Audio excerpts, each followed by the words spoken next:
ഈ നല്ല സമയത്തിനായി ഞാൻ ദൈവത്തെ നന്ദിയോടെ സ്തുതിക്കുന്നു. ഒരുമിച്ച് കർത്താവിൻ്റെ ദിവസവിധാനത്തിൽ പ്രകാരമായിരിക്കാൻ ദൈവം നമ്മുടെ ജീവിതത്തിൽ വിൽക്കുന്ന അവകാശം ഒരുക്കി തന്ന ദൈവത്തിൻ്റെ വലിയ കൃപയോർച്ച് ഞാൻ ദൈവത്തെ നന്ദിയോടെ ഹൃദയത്തോടെ സ്തുതിക്കുന്നു. ഇന്ന് പകലും ദൈവത്തിൻ്റെ സ്നേഹം ഒരുമിച്ചായിരിക്കാൻ ദൈവം നമ്മുടെ ജീവിതത്തിൽ വലിയൊരു അവകാശം ഒരുക്കുന്നു. 2 രാജാക്കന്മാരുടെ പുസ്തകം 19-ാം അധ്യായം അതിൻ്റെ 20-ാം വാക്യത്തിൻ്റെ അവസാനത്തെ ഒരു വാചകം മാത്രം വായിച്ചു. 20-ാം വാക്യത്തിൻ്റെ ഏറ്റവും ഒടുവിൽ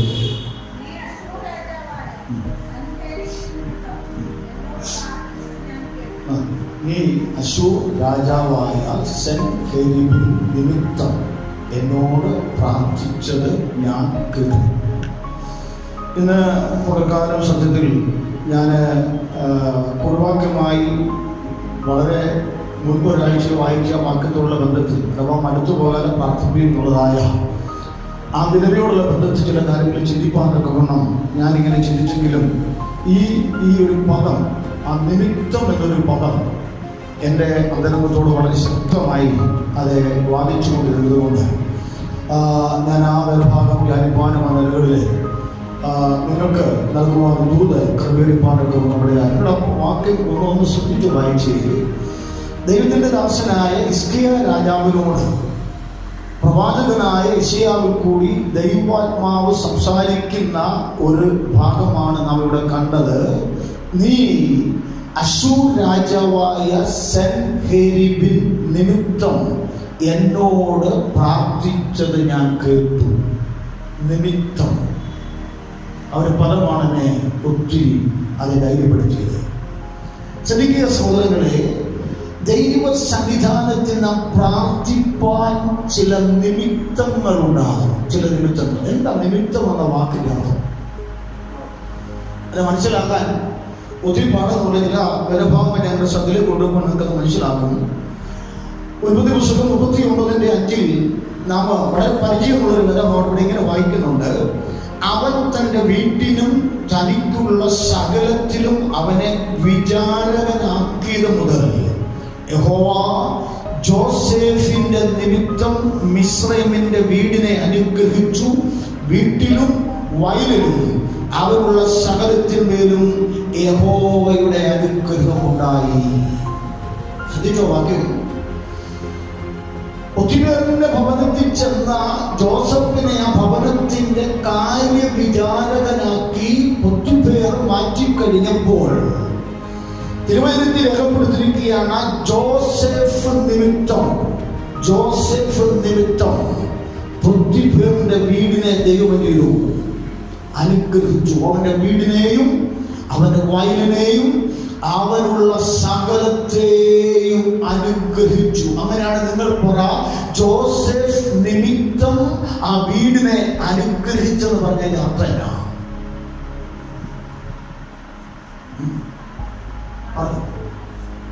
ജോസഫ് കാരണം അല്ലേ?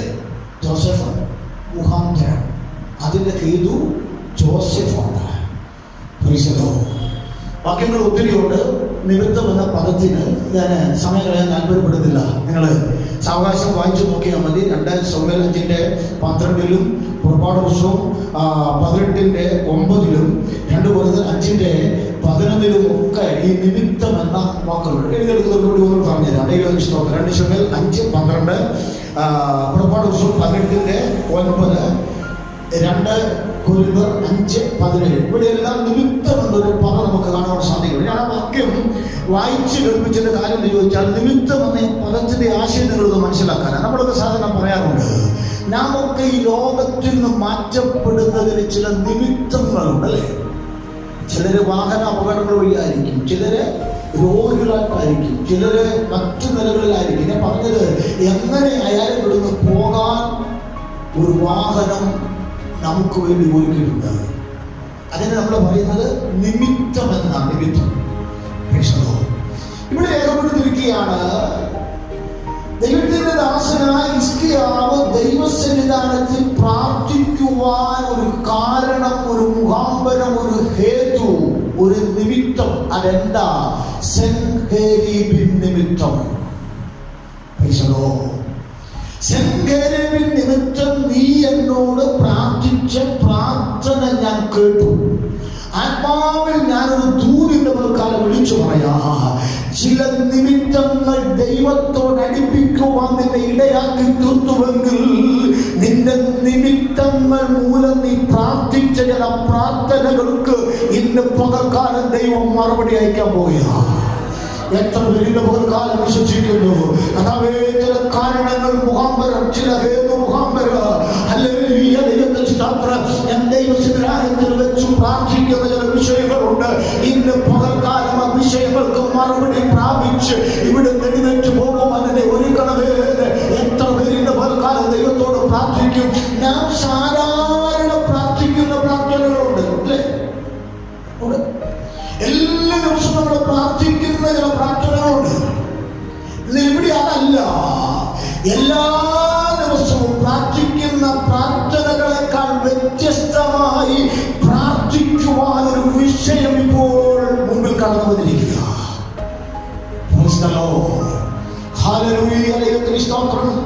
നിങ്ങൾ ഹിസ്കിയാവിനെ കുറിച്ച് വായിച്ചു നോക്കിയാൽ ഹൃദയം തകർന്നവനായി നദിയാഴ്ചകളൊക്കെ പറയുകയാണ്.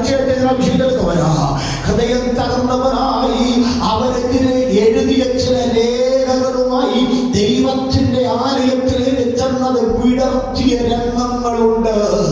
ഇന്ന് പകൽക്കാലം നിങ്ങൾക്കെതിരെ എഴുതിയ രേഖകൾ കൈവശം വിടർത്തുവാനില്ലെങ്കിലും ഹൃദയത്തിന്റെ അന്തർഭാഗത്ത് ചിലരൊക്കെ നിങ്ങൾക്ക് അതെതിരെ എഴുതിയ രേഖ ദൈവത്തിന്റെ സന്നിധാനത്തിലേക്ക് പകർന്നുകൊണ്ട് ഇന്ന് പകൽ ദൈവസന്നിധിയിൽ പ്രാർത്ഥിക്കുമ്പോൾ ചില നിമിത്തങ്ങൾ മുഖാന്തരം നിങ്ങൾ പ്രാർത്ഥിക്കുവാൻ മുട്ടുമടക്കിയ ചില പ്രാർത്ഥന വിഷയങ്ങൾക്ക് ഇന്ന് പകൽക്കാലം ദൈവം ചില വിടുതലുകളെ അയക്കുവാൻ പോയാണ്. എത്ര പേരുടെ പകൽക്കാലം വിശ്വസിക്കുന്നു? ഞാൻ ചില നിമിത്തങ്ങൾ വെച്ച് ദൈവസന്നിധിയിൽ പ്രാർത്ഥിക്കുന്ന എന്റെ വിഷയങ്ങൾക്ക് എന്റെ ദൈവം മറുപടി തരുമെന്ന് എത്ര പേർ വിശ്വസിക്കുന്നു?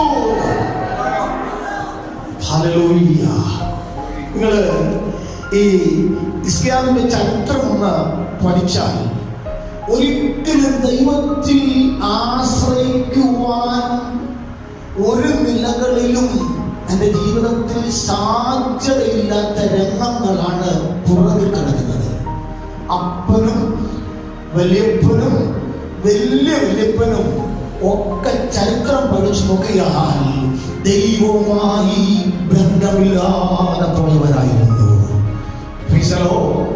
അപ്പനായ ആകാശം, വല്യപ്പനായ യോഥാം, പുറകിലേക്ക് വല്യപ്പനായ ഉസിയാവ്, ഇവരെയൊക്കെ എടുത്ത് ശതമായി നമ്മൾ പഠിച്ചു നോക്കിയാൽ അവരുടെ ജീവിതം നമുക്ക് കാണുവാൻ സാധിക്കും. പെട്ടെന്ന് ഒരു തൊട്ട് നമുക്ക് മുൻപോട്ട് പോകാം. 2 ദിനവൃത്താന്തങ്ങളുടെ പുസ്തകത്തിലേക്ക് വരാം. 28-ാം അധ്യായം 19-24 വാക്യങ്ങൾ വായിച്ചാട്ട്. 2 ദിനവൃത്താന്തം 28-ന്റെ 19-ാം വാക്യം വായിച്ചിട്ട് 24-ാം വാക്യം.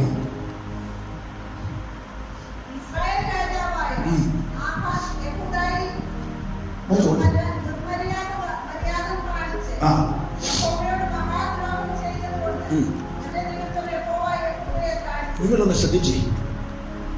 ഈ ഹിസ്കിയാ രാജാവിന്റെ പിതാവായ ആഹാസിനെ കുറിച്ച് ഇവിടെ രേഖപ്പെടുത്തിയിരിക്കുകയാണ്. ഇസ്രായേൽ രാജാവായ ആഹാസ് ഇസ്രായേലിൽ നിർമര്യാദ കാണിച്ച് യഹോവയോട് മഹാദ്രോഹം ചെയ്തതുകൊണ്ട് അവന്റെ നിമിത്തം ദൈവം യഹൂദയെ താഴ്ത്തി. എന്താണ് താൻ കാണിച്ച നിർമര്യാദമായി എന്ന് പറഞ്ഞാൽ മര്യാദയില്ലാത്ത അതേ കാര്യങ്ങൾ താൻ എന്താണ് ചെയ്തത്? 24-ാം വാക്യത്തിലേക്ക് വരുമ്പോൾ അവിടെ നമുക്ക് കാണുവാൻ സാധിക്കുന്നത് വായിച്ചാട്ടെ.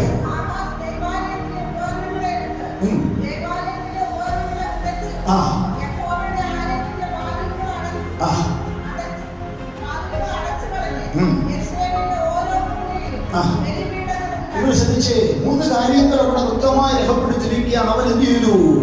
യഹോവയുടെ ആലയത്തിനകത്തേക്ക് കടന്ന് യഹോവയുടെ ആലയത്തിനകത്തുള്ള ഉപകരണങ്ങളെ ഉടച്ചു തകർത്തു. ദൈവം ദൈവിക കാര്യാദികൾക്കായി ക്രമീകരിച്ചു വെച്ച ദൈവത്തിന്റെ ആലയത്തിനകത്തെ ഉപകരണങ്ങൾ തകർത്തു. മാത്രമല്ല യഹോവയുടെ ആലയത്തിലേക്കുള്ള വാതിലടച്ചു. ഞാൻ അതിനെക്കുറിച്ച് പിന്നാലെ വരുന്നതുകൊണ്ട് ഭാഗം വിവരിക്കുന്നില്ല. വാതിലടച്ചു. മാത്രമല്ല യെരൂശലേം എല്ലാം എന്ത് ചെയ്തു? ബലിപീഠങ്ങൾ പണിതു എന്ന് പറഞ്ഞ ജനത്തെ ദൈവത്തിലുള്ള ആശ്രയത്തിൽ നിന്ന് പുറകോട്ട് മാറ്റി ഇസ്രായേലുള്ള ജനങ്ങളെ എല്ലാം വിഗ്രഹ ആരാധനയിലേക്ക്, ബലിപീഠങ്ങളിലേക്ക് അവരുടെ ശ്രദ്ധ ആകർഷിച്ചുകൊണ്ട് സത്യ ദൈവമായ യഹോവയെ വെളിപ്പെടുന്ന ദേവാലയത്തിന്റെ വാതിലും അടച്ച ആലയത്തിലെ ഉപകരണങ്ങൾ തകർത്ത് ഇപ്പോൾ ദൈവവുമായൊരു ബന്ധമില്ലാത്ത അനുഭവത്തിൽ ആകാശം മുൻപോട്ട് പോകുകയാണ്. ആലയത്തിലെ ഉപകരണങ്ങളെല്ലാം തകർത്തെന്നാണ് രേഖപ്പെടുത്തിയിരിക്കുന്നത്. ഇനി നിങ്ങൾ ശ്രദ്ധിച്ച്, ഇവന്റെ അപ്പനായ യോദാമിനെ കുറിച്ച് നോക്കിക്കേ. 2 വായിച്ചേ. 2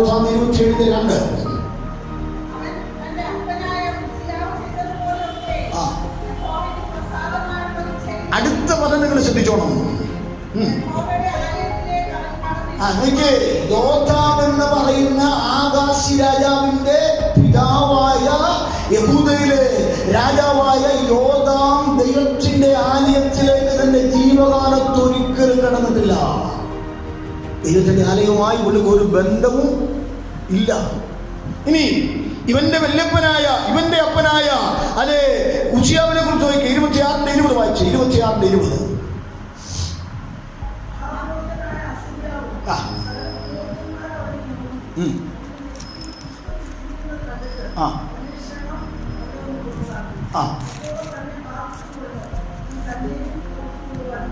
നിങ്ങൾ ശ്രദ്ധിച്ചോ? വല്യപ്പൻ ഉസിയാവിനെ കുറിച്ചുകൂടെ പറയുക, യഹോവ അവനെ ബാധിച്ചത് കൊണ്ട് അവൻ തനിയെ പുറത്താകുവാൻ ബന്ധപ്പെട്ടു. സംഭവം നമുക്കറിയാം. ഉസിയാവിനെ കുറിച്ച് ആരംഭ ഭാഗങ്ങളിലൊക്കെ നമുക്ക് കാണുന്നത് വളരെ അനുഗ്രഹിക്കപ്പെട്ട ചരിത്രമാണ്. ദൈവത്തിന് സ്തോത്രം. എന്നാൽ അതിലെ 16-ാം വാക്യത്തിലേക്ക് വരുമ്പോൾ ഇങ്ങനെ രേഖപ്പെടുത്തിയിരിക്കുന്നത് 27:16, എന്നാൽ അവൻ ബലവാനായപ്പോൾ അവന്റെ ഹൃദയം അവന്റെ നാശത്തിനായിട്ട് നിഗളിച്ചു. അവൻ തന്റെ ദൈവമാഹോവയോട് കുറ്റം ചെയ്ത് ധൂപപീഠത്തിന്മേൽ ധൂപം കാട്ടുവാൻ യഹോവയുടെ ആലയത്തിൽ കടന്നു ചെന്നു. നമുക്കൊക്കെയും പലപ്പോഴും പറ്റുന്ന ഒരു പരാജയമാണ്. ജീവിതത്തിന്റെ ഒന്നുമില്ലായ്മയുടെ നടുവിൽ, ശൂന്യതയുടെ നടുവിൽ നമ്മളെല്ലാം ദൈവത്തെ ആശ്രയിക്കുന്നു. അല്പം ബലവും അല്പം സമ്പത്തും അല്പം ആരോഗ്യമൊക്കെ ആയി കഴിഞ്ഞാൽ പിന്നെ നമുക്കങ്ങ് അഹങ്കാരം കയറും. ഉസിയാവിനെ പറ്റിയത് അതിൻ്റെയാണ്. നിങ്ങൾ ആ അധ്യായത്തിന്റെ പ്രാരംഭ ഭാഗങ്ങൾ വായിച്ചു നോക്കിയാൽ അറിയാം. ജീവിതത്തിന്റെ ഇല്ലായ്മയുടെ നടുവിൽ ദൈവത്തിൽ ആശ്രയിച്ച ദൈവഭക്തൻ ബലവാനായപ്പോൾ എന്ത് ചെയ്തു? നിഗളിച്ചു. എന്താ അവൻ ചെയ്ത തെറ്റ്? ധൂപപീഠത്തിൽ ധൂപം കാട്ടുവാൻ ചെന്നത് തെറ്റാണോ? തെറ്റാണ്. കാരണം ധൂപപീഠത്തിൽ ധൂപം കാട്ടേണ്ടത് രാജാവല്ല, പുരോഹിതനാണ്.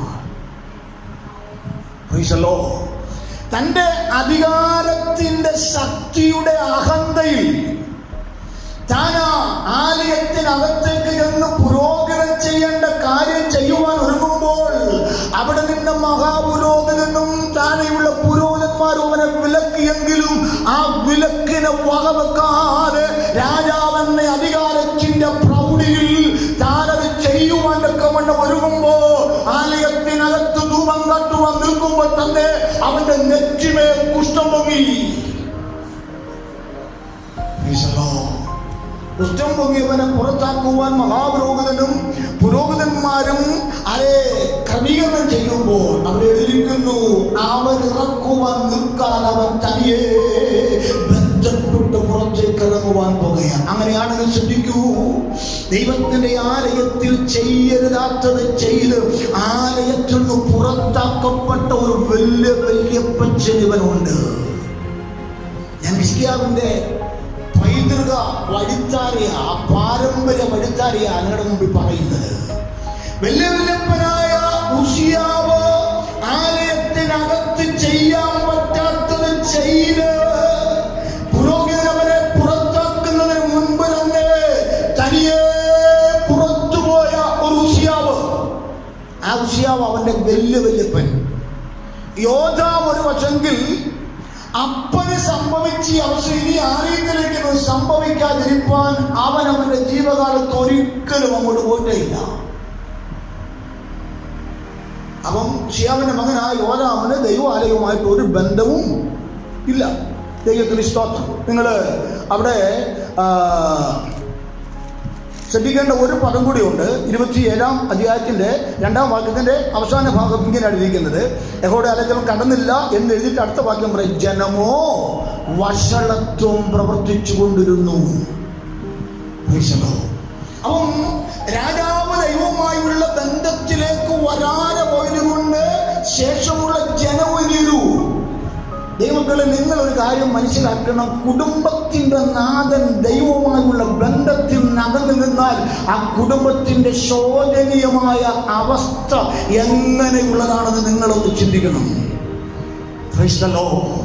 രാജ്യത്തിൻ്റെ ഒന്നാമത്തെ പൗരനായ രാജാവ് ദേവാലയവുമായി ബന്ധമില്ലാതെ പോയാൽ ആ രാജ്യത്തെ പ്രജകളുടെ സ്ഥിതിയാണ് ഇരിക്കുന്നവർ വഷളത്വം പ്രവർത്തിച്ചു. മൂന്നാം ഭാഗത്തേക്ക് വന്നപ്പോൾ ഉസിയാവിൻ്റെ മകനായ യോഥാം ആലയത്തിൽ കടന്നില്ല. മൂന്നാം ഭാഗത്തേക്ക് വന്നപ്പോൾ ഉസിയാവിൻ്റെ മകനായ യോഥാമിൻ്റെ മകനായ ആകാശിനെ കുറിച്ച് എഴുതിക്കുകയാണ്: നിർമര്യാദ യഹോവയോട് ദ്രോഹം ചെയ്തതുകൊണ്ട് ദൈവം യഹൂദയെ താഴ്ത്തി. എന്താണ് അവൻ ചെയ്ത ദ്രോഹം? ദൈവാലയത്തിൻ്റെ വാതിലുകൾ അടച്ചു. ദൈവാലയത്തിലെ ഉപകരണങ്ങളെല്ലാം തകർത്തു. യെരൂശലേമിന്റെ ഓരോ മുക്കിലും മൂലയിലും പ്രതിഷ്ഠകൾ സ്ഥാപിച്ചു. ദൈവാശ്രയത്തിൽ നിന്നും ദൈവാരാധനയിൽ നിന്നും ജനത്തെ വ്യതിചലിപ്പിച്ചുകൊണ്ട് മുൻപോട്ട് പോകുന്ന ഒരാകാശം. അങ്ങനെയാണെങ്കിൽ ഒരു ശ്രദ്ധിച്ചേ, അപ്പനും അപ്പൻ്റെ അപ്പനും അവൻ്റെ അപ്പനും 3 തലമുറ ദൈവവുമായുള്ള ബന്ധമില്ലാതെ നിൽക്കുന്ന കുടുംബത്തിൽ ജനിച്ച ഇളം തലമുറക്കാരനായ ഈ ഹിസ്കിയാവിൻ്റെ അവസ്ഥ എങ്ങനെയായി തീരേണ്ടതായിരുന്നു?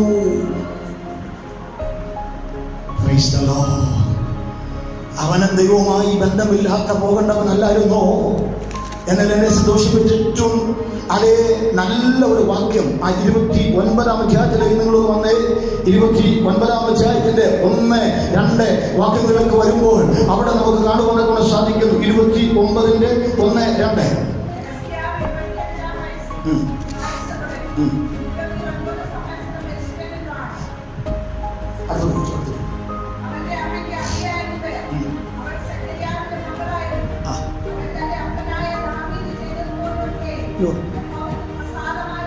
നിങ്ങളത് ശ്രദ്ധിച്ച്, അവൻ തൻ്റെ അപ്പനായ ദാവീദ് ചെയ്തത് പോലെ ഒക്കെയും യഹോവയ്ക്ക് പ്രസാദമുള്ളത് ചെയ്തു.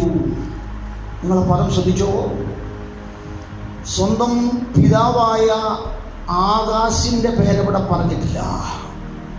അപ്പൻ്റെ അപ്പനായ യോഥാമിൻ്റെ പേരവിടെ പറഞ്ഞിട്ടില്ല. അവൻ്റെ അപ്പനായ ഉസിയാവിൻ്റെ പേരും പറഞ്ഞിട്ടില്ല. പിന്നെ ആരുടെ പേരാ പറഞ്ഞിരിക്കുന്നേ? ദാവീദിൻ്റെ പേര്. തൻ്റെ അപ്പനായ ദാവീദ് യഹോവയ്ക്ക് പ്രസാദമുള്ളത് ചെയ്തതുപോലെ അവനും യഹോവയെ പ്രസാദിപ്പിച്ചു. ഇവിടെ നല്ല ഒരു മാതൃകാ പാഠം കിടക്കുന്നത്. ഇവിടെ ഇരിക്കുന്ന കുഞ്ഞുങ്ങളെ, ഇരിക്കുന്ന സൗരന്മാരെ, ഇരിക്കുന്ന പ്രിയപ്പെട്ടവരെ, നിങ്ങളുടെ മുൻ തലമുറ എങ്ങനെ ജീവിച്ചു എന്നുള്ളതിനല്ല, നിങ്ങൾക്ക് മാതൃകയാക്കുവാൻ നിങ്ങളുടെ മുൻപിൽ ഒരുവനുണ്ട്.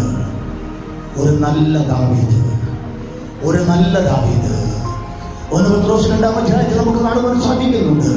നാം ആരെ പിന്തുടരേണ്ടതിന് അവൻ നമുക്ക് നല്ല ഒരു മാതൃക വെച്ചേച്ചു പോയിരിക്കുന്നു. അങ്ങനെയാണെങ്കിൽ ഇന്ന് പകൽക്കാലം ശ്രദ്ധിക്കണം. ഈ ലോകത്തിൽ നമ്മുടെ മാതാപിതാക്കളോ നമ്മുടെ പ്രിയപ്പെട്ടവർ ഒന്നുമല്ല. മാതാപിതാക്കളെ നിങ്ങൾ നിങ്ങളുടെ തലമുറകൾക്ക് മാതൃകയായിരിക്കേണ്ടെന്നല്ല ഞാൻ പറഞ്ഞത്.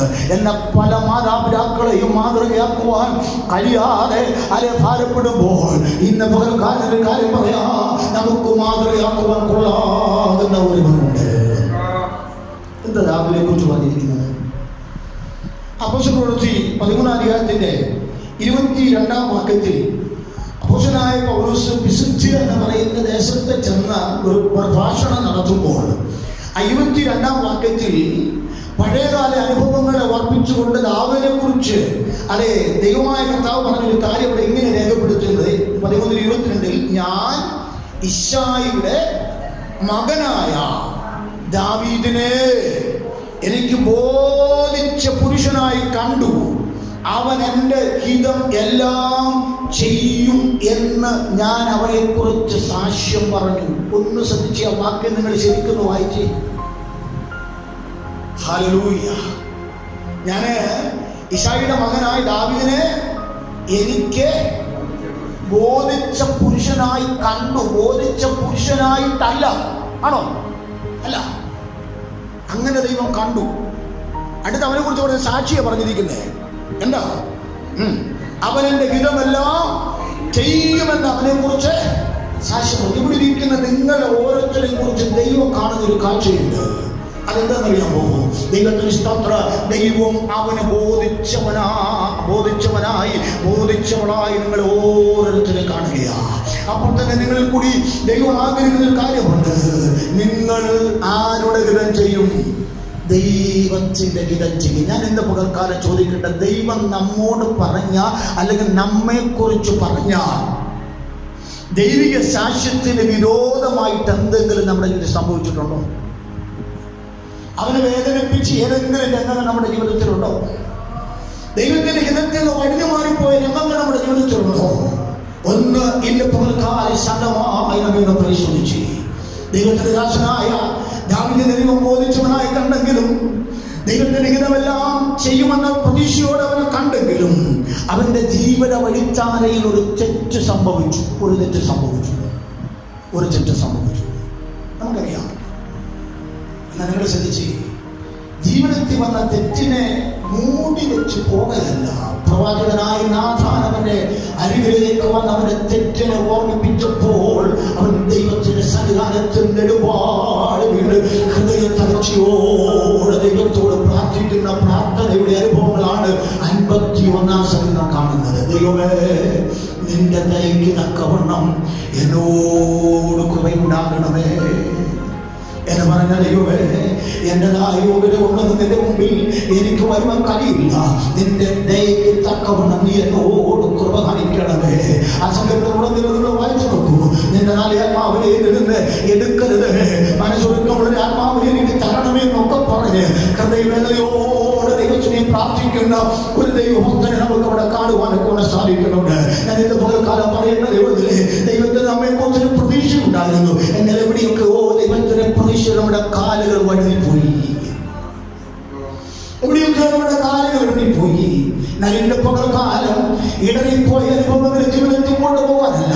ശൗലിനും ദാവീദിനും നമ്മുടേതായ വ്യത്യാസമെന്ന് ചോദിച്ചാൽ, തെറ്റ് ചെയ്തിട്ടും തെറ്റിനെ ന്യായീകരിച്ചുകൊണ്ട് ശൗൽ മുമ്പോട്ട് പോകുമ്പോൾ തെറ്റ് അതേ ശൗലിനേക്കാൾ അത് വലിയ തെറ്റാണ് ദാവീദിനെങ്കിലോ ആ ചെയ്ത തെറ്റിന് മുമ്പിൽ ദൈവത്തിന് അനുദപിച്ചതുകൊണ്ട് ആ അനുതാപത്തിന്റെ തകർന്ന ഹൃദയത്തിന് മുമ്പിൽ അവന്റെ പ്രാർത്ഥന ദൈവം കേട്ട് അവരെ രക്ഷിപ്പാനൊക്കെ അവൻ ഇടയായി തീർന്നു.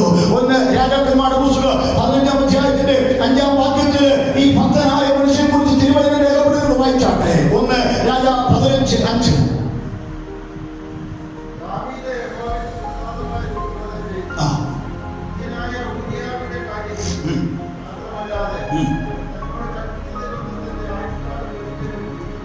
ശ്രദ്ധിച്ചോ വാക്യം. ഹല്ലേലൂയ. വാക്യം ശ്രദ്ധിച്ചോ.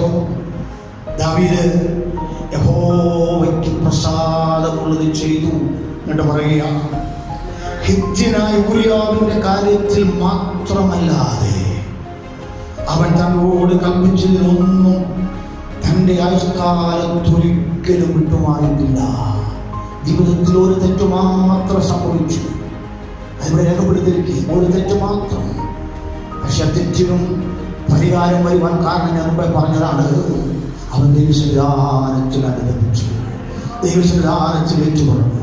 എന്റെ പോൽക്കാൻ നിങ്ങളെ ഓർപ്പിക്കട്ടെ, ബന്ധുക്കൂസുകാരായി നമുക്ക് പറ്റിയ ഏറ്റവും വലിയ പരാജയം ചോദിച്ചാൽ നമ്മൾ ഏറ്റുപറയത്തില്ല, കുറ്റങ്ങൾ സമ്മതിക്കത്തില്ല.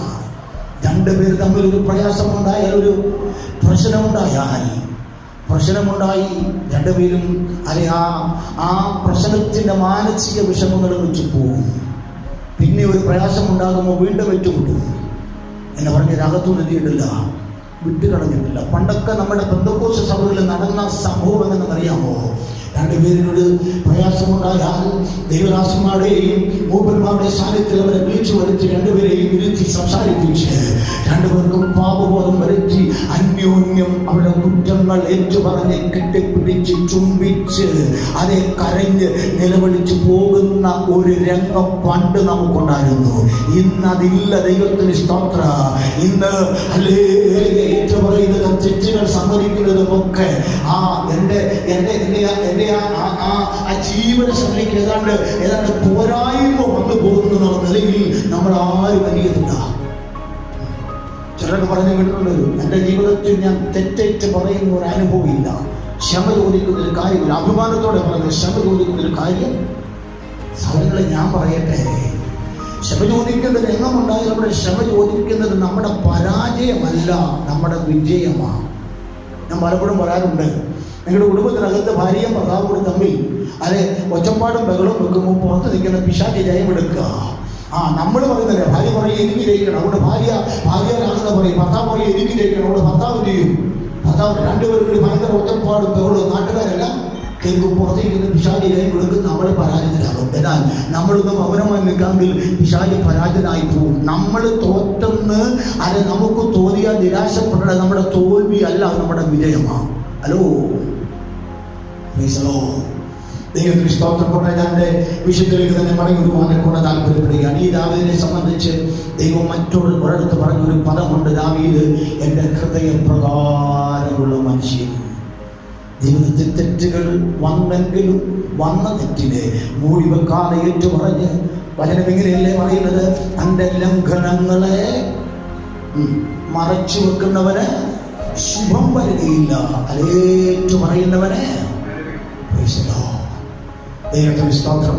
അങ്ങനെയാണെങ്കിൽ സഹോദരങ്ങളെ, ദാവീദിന്റെ ജീവിതത്തിലെ തെറ്റുകൾ അവൻ ഏറ്റുപറഞ്ഞു. ദൈവം കരുണ കൊടുത്തു. ആ കരുണ അതെ പ്രാപിച്ച ദാവീദിനെ സംബന്ധിച്ചിരിക്കുകയാണ് അവനാരാ?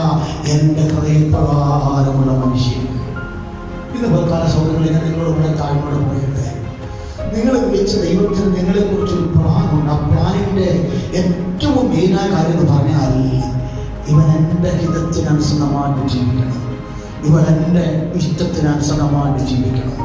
ഒരു നിമിഷം ഒന്ന് പരിശോധിച്ച് നോക്കിയേ, ദൈവത്തിൻ്റെ ഇഷ്ടത്തിനനുസൃതമായിട്ട് നമ്മൾ ജീവിക്കുന്നുണ്ടോ? ദൈവത്തിനനുസൃതമായിട്ട് നമ്മൾ ജീവിക്കുന്നുണ്ടോ എന്ന് പറഞ്ഞു വന്ന വിഷയത്തിലേക്ക് തന്നെ മടങ്ങി വരട്ടെ.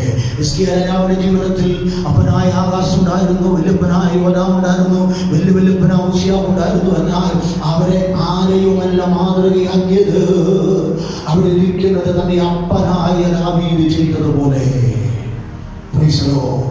ഒരു മാതൃക ആക്കുവാൻ ദാവീദിനെ കണ്ടുകൊണ്ട് ആ അപ്പന്റെ മാതൃക എന്ന് പറഞ്ഞാൽ ഇരിക്കുന്ന പോലെ ദൈവത്തെ പ്രസാദിപ്പിച്ചുകൊണ്ട് ഒരു ജീവിതം നയിപ്പാൻ താൻ ഒരുങ്ങുകയാണ്. 29-ാം അധ്യായത്തിൽ ശ്രദ്ധിച്ച് ഞാൻ ചില കാര്യങ്ങൾ ഞാൻ പറഞ്ഞല്ലോ, മുഴുവൻ എനിക്ക് ആ മറുപടിക്ക് അത് ലഭിക്കുന്ന വിഷയത്തിലേക്ക് വരാൻ നമ്മൾക്കാണ് സമയമില്ല. എൻ്റെ പ്രാരംഭ ഭാഗത്ത് 29-ാം അധ്യായത്തിന്റെ 2-ാം വാക്യം ഇങ്ങനെ വായിക്കുന്നു, തൻ്റെ വാഴ്ചയുടെ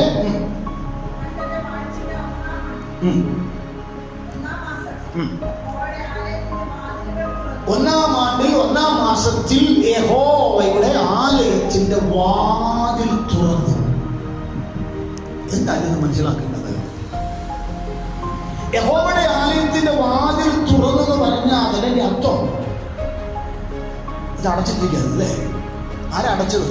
തൻ്റെ അപ്പനായ ആകാശം അടച്ച്. നമ്മൾ കണ്ടു അതിന്റെ തൊട്ട് മുമ്പുള്ള അധ്യായത്തിൽ നമ്മൾ മുമ്പേ വായിച്ചായിരുന്നു. 28-ാം അധ്യായത്തിന്റെ 24-ാം വാക്യത്തിൽ ആകാശ് ദേവാലയത്തിലേക്ക് ചെന്ന് അവിടെയുള്ള ഉപകരണങ്ങളെല്ലാം ഉടച്ച് ആലയത്തിന്റെ വാതില് അടച്ച് യെരൂശലേമിന്റെ ഓരോ മുക്കിലും മൂലയിലും പ്രതിഷ്ഠകളും സ്ഥാപിച്ചു.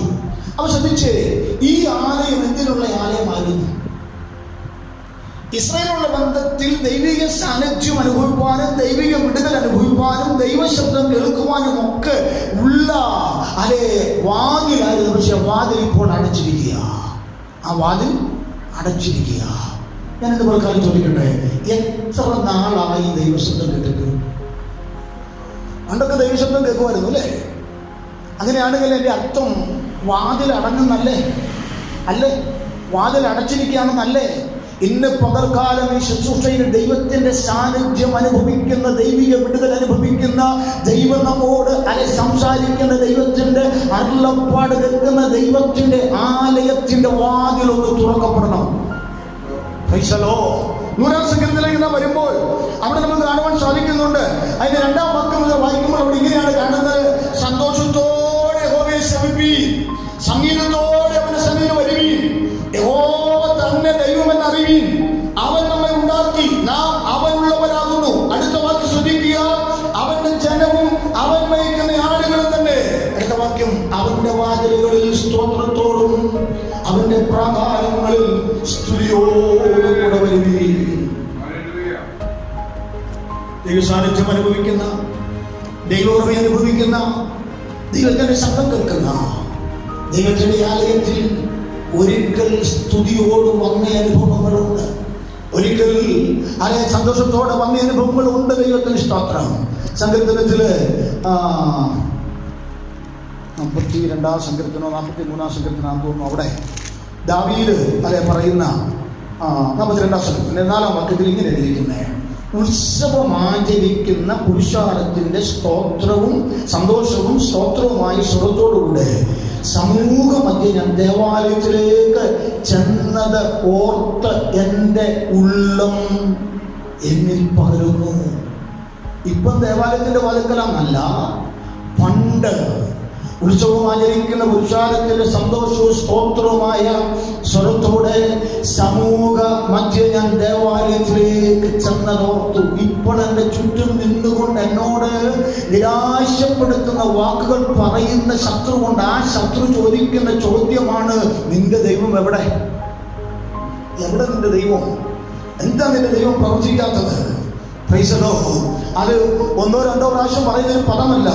1-ാം വാക്യത്തിൽ ഇങ്ങനെയാണ് കാണുന്നത്: നിന്റെ ദൈവം എവിടെയെന്ന് അവനോട് നിത്യം പറയുന്നത് കൊണ്ട് എൻ്റെ കണ്ണുനീർ രാവും പകലും എൻ്റെ ആഹാരമായി തീർന്നിരിക്കുന്നു. നിന്ദിക്കുന്ന ശത്രു ഒരു വശത്ത് നിന്നുകൊണ്ട് അവൻ വെല്ലുവിളിച്ച് ചോദിക്കാൻ ചോദ്യം: എന്തിന്റെ ദൈവം? എന്തിന്റെ ദൈവം? പ്രാർത്ഥിച്ചിട്ടും പ്രാർത്ഥനകൾക്കൊന്നും മറുപടി ലഭിക്കുന്നില്ല. കണ്ണുനീർ ആഹാരമായി, കണ്ണുനീര് ഭക്ഷണമായി ആ ഒരു നിലകളിൽ വേദനയോടെ പോകുമ്പോൾ ദൈവത്തിന്റെ ദാസനായ ദാവീദ് അതിവിടെ പറയുകയാണ്: ഞാൻ ഉത്സവമാചരിക്കുന്ന പുരുഷാരത്തിലെ സന്തോഷവും സ്തോത്രമായ സ്വരത്തോടുകൂടെ സമൂഹമധ്യേ ദേവാലയത്തിലേക്ക് ചെന്നോർത്തിട്ട് എൻ്റെ ഉള്ളിൽ പകരുവാൻ തുടങ്ങി. ദൈവത്തിന് സ്തോത്രം, ഹല്ലേലൂയ, ദൈവത്തിന് സ്തോത്രം. എന്നിട്ട് 5-ാം വാക്യത്തിൽ പറയേ: എന്റെ ആത്മാവേ നീ വിശാലിച്ചുള്ളിൽ ഇറങ്ങുന്നതുണ്ട്, ദൈവത്തിൽ പ്രത്യാശ വെക്കുക, അവൻ എന്റെ മുഖപ്രകാശ രക്ഷയും അവൻ എന്റെ ദൈവം എന്നിങ്ങനെ ഞാൻ ഇനിയും അവനെ സ്തുതിക്കും. നീ സ്തുതിക്കാതിരിക്കുവാൻ, നിരാശകൾ കൊണ്ടുവന്നിന്റെ ജീവിതത്തെ ഒരു മൂലയിൽ ഒതുക്കുവാൻ ആഗ്രഹിക്കുമ്പോൾ ഇന്നവർക്കാലം വിളിച്ചു പറയില്ല: ഞാൻ ഇനിയും അധികം സ്തുതിക്കും. ഇന്നലകളിൽ എൻ്റെ ജീവിതത്തിൽ എൻ്റെ ദൈവം വിടുതൽ തന്നെങ്കിൽ ഇന്നത്തെ എൻ്റെ ജീവിത സാഹചര്യത്തിലും എന്നെ സഹായിപ്പാനും വിടിവിപ്പാനും കഴിവുള്ളവനായ ഒരു ദൈവം എനിക്ക് വേണ്ടി ഉണ്ട്. ഞാൻ ഇന്ന് പകൽക്കാലം വിളിച്ചു പറയട്ടെ: അടയ്ക്കപ്പെട്ട ചില വാതിലുകൾ ഇന്ന് പകൽക്കാലം തുറക്കണം. ഒരിക്കൽ ദൈവത്തിന്റെ സാന്നിധ്യത്തിന്റെ ദൈവിക അരുളപ്പാടുകൾ ലഭിക്കാൻ കഴിയുന്ന ആ ദൈവ സാന്നിധ്യത്തിന്റെ വാതിലുകൾ തുറന്നു കിടന്ന് നാളുകളായി ദൈവിക സാന്നിധ്യം അനുഭവിക്കുന്നില്ല, ദൈവ ശബ്ദം കേൾക്കുന്നില്ല, ദൈവത്തിന്റെ ആലോചന കേൾക്കുന്നില്ല. ഇന്ന് പകൽക്കാലം വാതിലുകൾ തുറക്കപ്പെടട്ടെ. യോഹന്നാന്റെ സുവിശേഷം 5-ാം അധ്യായത്തിന്റെ 1-ാം വാക്യത്തിലേക്ക് വരുമ്പോൾ അവിടെ നമുക്ക് കാണുവാൻ സാധിക്കുന്നു. പെട്ടെന്ന് വായിച്ചാട്ടെ, 1-2 വാക്കുകൾ മാത്രം. യോഹന്നാന്റെ സുവിശേഷം 5-ാം അധ്യായം 1-2 വാക്കുകൾ. നിങ്ങൾ ശ്രദ്ധിച്ചേ, അവിടെ ഇരിക്കുന്നുണ്ടോ? അതിന് ശേഷം യഹൂദന്മാരുടെ ഒരു ഉത്സവം ഉണ്ടായിട്ട്. ഉത്സവം യഹൂദന്മാരുടെ ആയിരുന്നോ? ഉത്സവം യഹൂദന്മാരുടെ ആയിരുന്നോ? ഹലോ, നിങ്ങൾ ആരും ഒന്നും പ്രതികരിക്കുന്നില്ലല്ലോ. ആയിരുന്നോ?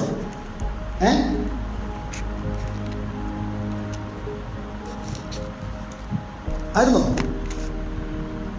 യഹൂദന്മാരുടെ ഉത്സവം അല്ലായിരുന്നല്ലേ.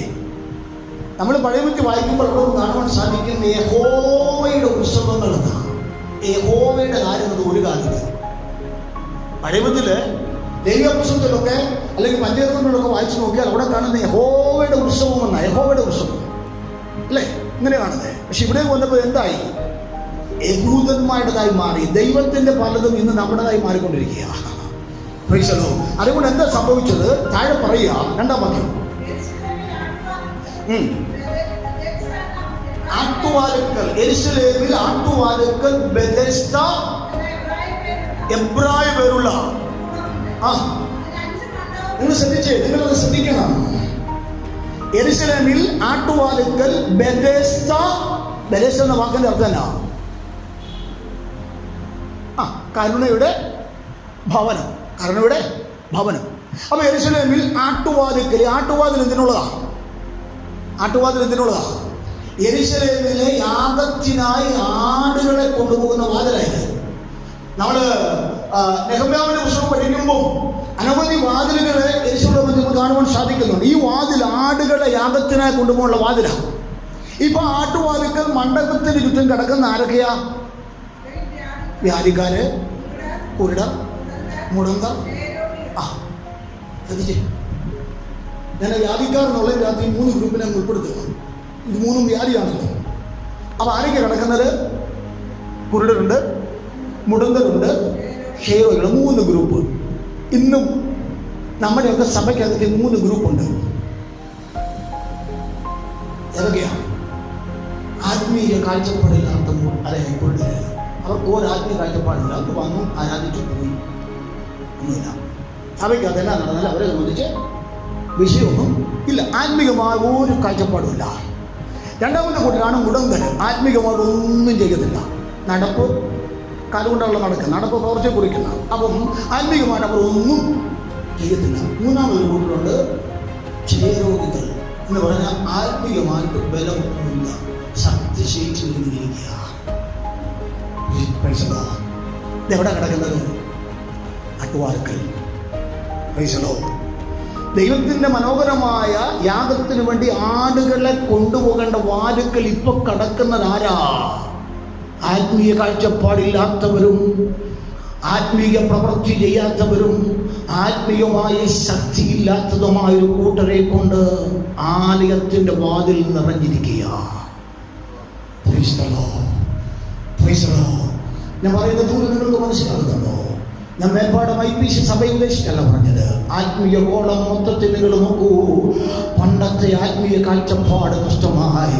ആത്മീയമായ പ്രവർത്തനങ്ങളൊന്നുമില്ല.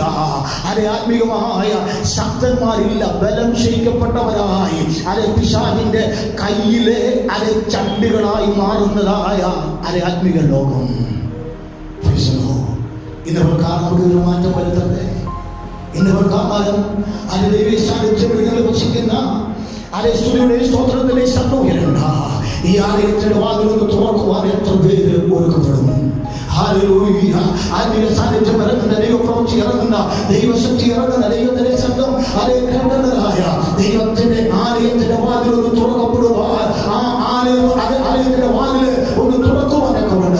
ഇന്ന് പകൽക്കാലം നമ്മുടെ ജീവിതത്തെ നമുക്കൊന്ന് സമ്പൂർണ്ണമായി സമർപ്പിക്കുക. ആത്മീയത്തിൽ പോലുമ്പോൾ ആരാണ് ആലയം? നിങ്ങൾ ദൈവത്തിന്റെ മന്ദിരമെന്നും ദൈവത്തിന്റെ ആത്മാവിനങ്ങളിൽ വസിക്കുന്നുവെന്നും അറിയുന്നില്ലയോ? അങ്ങനെയാണെങ്കിൽ ആലയം ആരാണ്? ഈ കാണുന്ന 4 കെട്ടല്ല ആലയം എന്ന് പറയുന്നത്. ഇവിടെ ഇരിക്കുന്ന നമ്മൾ ഓരോരുത്തരും ദൈവത്തിന്റെ ആലയമാണ്.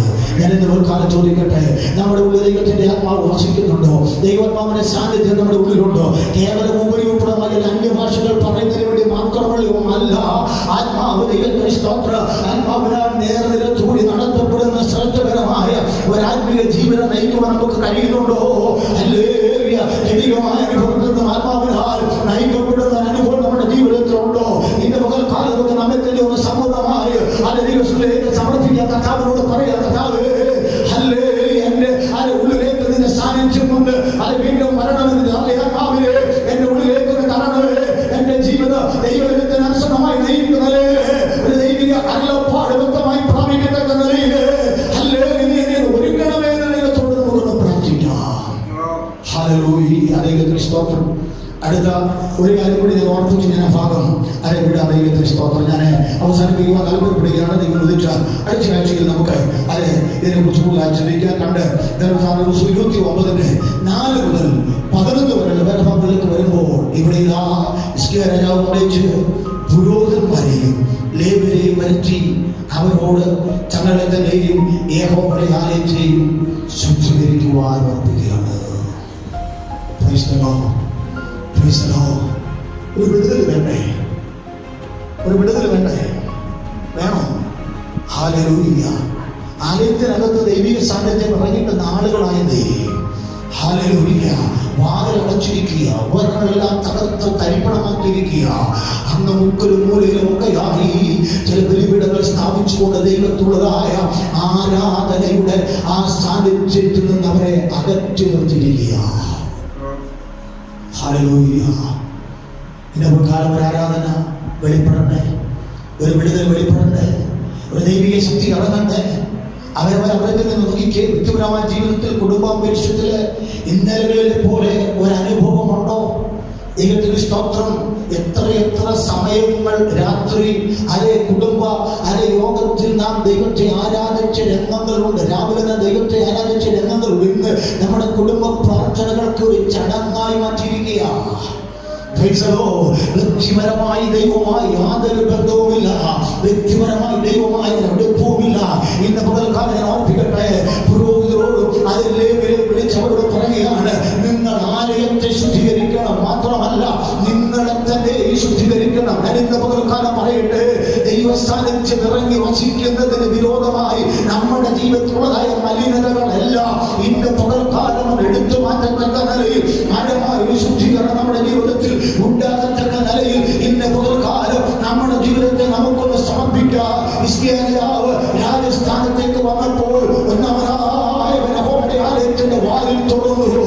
അല്ലേ, രണ്ടാമതായി ആലയത്തിന്റെ അകത്തളത്തെയും പുരോഹിതന്മാരെയും ലേവ്യരെയും ശുദ്ധീകരിക്കാൻ വേണ്ടി ഒരുക്കുകയാണ്.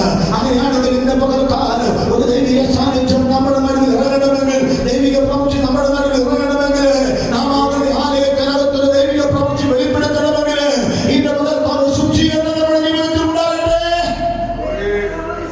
മൂന്നാമത്തെ കാര്യത്തൊട്ട് ഞാനത് വിടും. അവിടെ ഇങ്ങനെയാണ് 6 മുതൽ 9 വാക്യങ്ങളിലേക്ക് വരുമ്പോൾ ഇവിടെ കാണുവാൻ സാധിക്കുന്നത്, യഹൂദരുടെ മേൽ ദൈവ ശിക്ഷയ്ക്ക് കാരണമായി തീർന്ന തങ്ങളുടെ പിതാക്കന്മാരുടെ പാപങ്ങളെ അവരേറ്റുപറഞ്ഞു.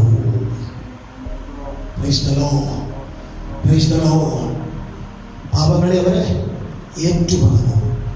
25 കൂട്ടം കാര്യങ്ങൾ ആ അധ്യായത്തിൽ ദൈവത്തിന് പ്രസാദകരമായി ഈ ഹിസ്കിയാവ് ചെയ്ത കാര്യങ്ങൾ നമുക്കവിടെ കാണുവാൻ സാധിക്കുന്നുണ്ട്. അടുത്ത ആഴ്ച പ്രസംഗത്തിന് മുഹറ കൊണ്ടുവച്ച് ഞാനിവിടെ അവസാനിപ്പിക്കാൻ താല്പര്യപ്പെടുക. ഇനി നിങ്ങൾ 28 അധ്യായത്തിന്റെ 27 വാക്യത്തിലേക്കും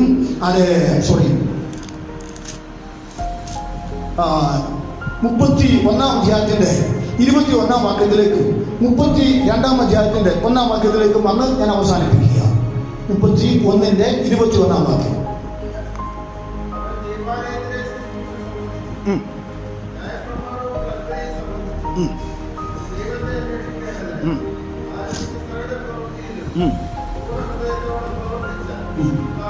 നിങ്ങൾ ആ വാക്യം കണ്ടോ?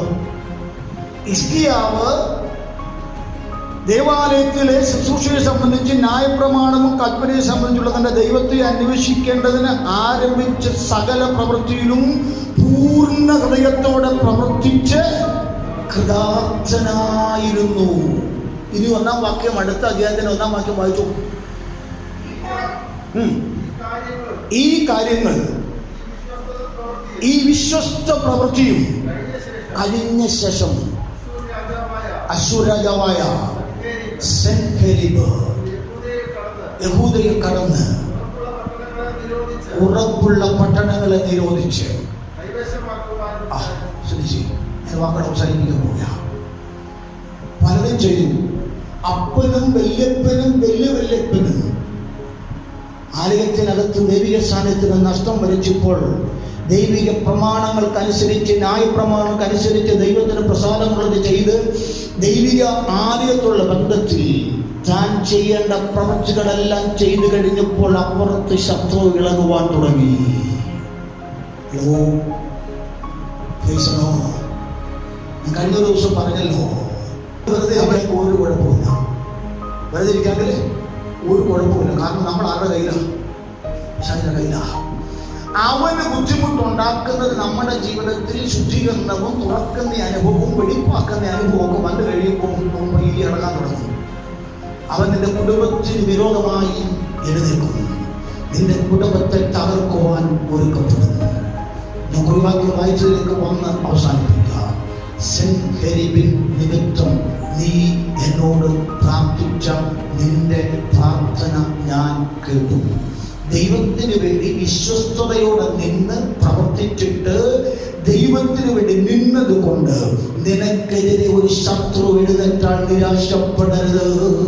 അവൻ നിമിത്തം നിന്റെ നിലവിളി കേൾക്കുന്ന ഒരു ദൈവമുണ്ട്.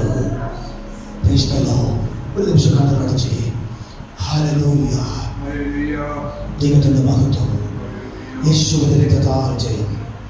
സഹോദരങ്ങളെ, നിങ്ങളുടെ കുടുംബത്തിനകത്ത് ഒരു ആത്മീയമായ പ്രവൃത്തിക്ക് വേണ്ടി, വിശുദ്ധിക്ക് വേണ്ടി, വേർപാടിന് വേണ്ടി നിങ്ങൾ നിൽക്കുന്ന നിൽപ്പിൽ നിങ്ങൾക്കെതിരെ ഉയരപ്പെടുന്ന ശത്രു, അവന്റെ വെല്ലുവിളികൾ, അവൻ അത് നിങ്ങളുടെ മനസ്സിനെ ക്ഷീണിപ്പിക്കുവാൻ തക്കവണ്ണം ഒരുക്കുന്ന പദ്ധതികൾ, ഞാൻ വാക്കിങ്ങനെ പറയട്ടെ, ചേച്ചത് വിശ്വസിക്കുക. സുഖിയന്മാരുടെ നിന്നെ സഹിച്ച് മനസ്സുള്ളടുത്ത ഒരു കൂട്ടം, സുഖിയന്മാരുടെ നിന്ന സഹിച്ച് മനസ്സുമടുത്തൊരു കൂട്ടം, സെൻഹെരീബിന്റെ നിന്ന സഹിച്ച് മനസ്സുമടുത്ത ദൈവത്തിന്റെ ദാസനായ ഹിസ്കിയാവ് ദൈവത്തിന്റെ ആലയത്തിലേക്ക് ചെന്ന് തനിക്കെതിരെ എഴുതിയ രേഖ ഉണർത്തിയപ്പോൾ ദൈവം ഹിസ്കിയാവിൽ കൂടി പറയുകയാണ്, സെൻഹെരീബ് നിമിത്തം, സെൻഹെരീബ് നിമിത്തം മനസ്സ് ക്ഷീണിച്ച അതേ ഹിസ്കിയാവേ, അതേ മനസ്സ് അതേ തകർന്ന ഹിസ്കിയാവേ, നിരാശപ്പെടേണ്ട. നിന്റെ പ്രാർത്ഥനയ്ക്ക് ഞാൻ മറുപടി തരാൻ പോവുകയാണ്.